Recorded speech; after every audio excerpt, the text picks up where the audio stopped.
October morning, almost November. The trees are all lit up for the season, shutting down, going into dormancy. I figured I'd use this lull in the season time to talk about Annonaceous acetogenins again.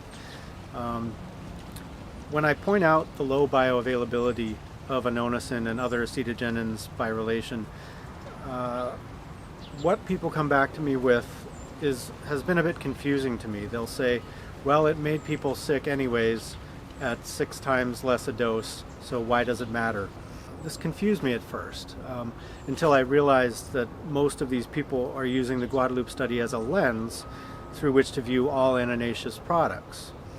Now, I don't believe this is an accurate way to look at things, because we have other information about Annonaceous acetogenins, Annonacin in particular, that can fill in a more complete picture about the toxicity as it pertains to humans and to rodents as well.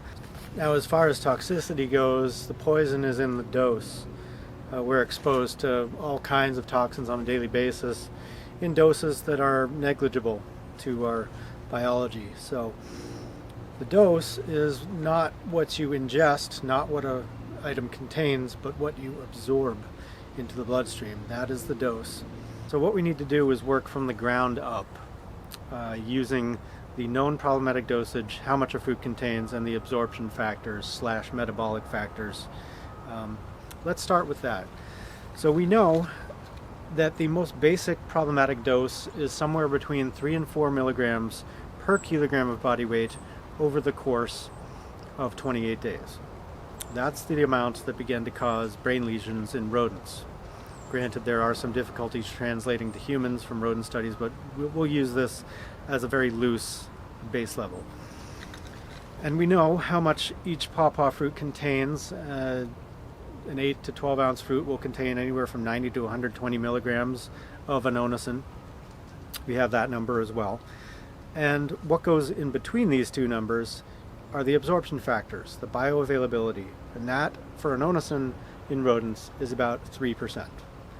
Now, we also have to contend with the metabolic factors. I have not been able to find information about that, but that is an unknown. But based on these 3 numbers, the absorption factors, we begin to see a picture of the toxicity. And that picture is showing that we'd have to eat a lot of fruit over the course of 28 days to even begin to approach the problematic dose. It would be something like 40 to 50 fruit a day for a month. So this, in and of itself, working from the ground up, it doesn't vibe precisely with the Guadeloupe Study at face value. Now, I don't see a contradiction in there. What I see are the addition of further variables, and other studies pointed this out too. About half the people in the Guadeloupe Study did not use annonaceous products heavily, and that this invoked the environment, genetics, or dietary variables. And these are footnotes that I've seen in a few studies, and these are important because they kind of establish that the toxicity is not supposed to be there, yet it is. So we know that it's probably a toxicity that is adjunct, meaning it occurs in the presence of this unknown variable, and we don't know what it is. Now, in terms of the bioavailability, there are some things that will increase the solubility of fats and fat derivatives, rendering them more bioavailable. A few common ones, some rarer ones. But in the Guadeloupe Study, we're looking at tropical island populations, and this phenomenon has only been observed in a couple of them. So I'm willing to bet it's something related to their lifestyle, their diet, environment, something of that nature.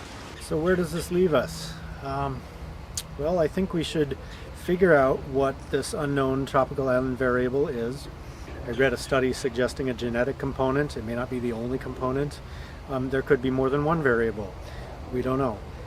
As such, I consider the toxicity of pawpaw and of soursop and other annonaceous fruits to be mostly hypothetical. I don't live in a tropical island. I don't do what people in tropical islands do on a daily basis that may have contributed to this. We need to figure that part out.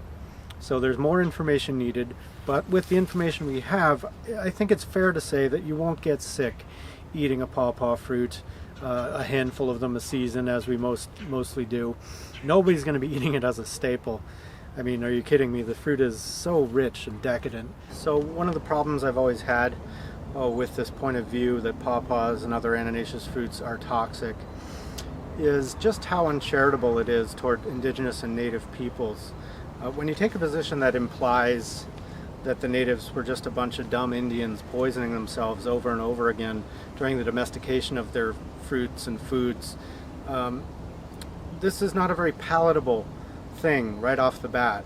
That is what has kind of driven me to try and get to the bottom of it as much as possible, because as pawpaws grow in popularity, so too do the myths and other things surrounding them. So this is one that I feel is important to root out before it becomes a big issue. Some of the people who have this point of view, they are not nice about it. They're quick to quarrel, pugnacious, and I don't like dealing with them. So that's why the comments are disabled. That's that. Take everything with a grain of salt, hold information loosely if you can, and let's try and figure stuff out together. All right?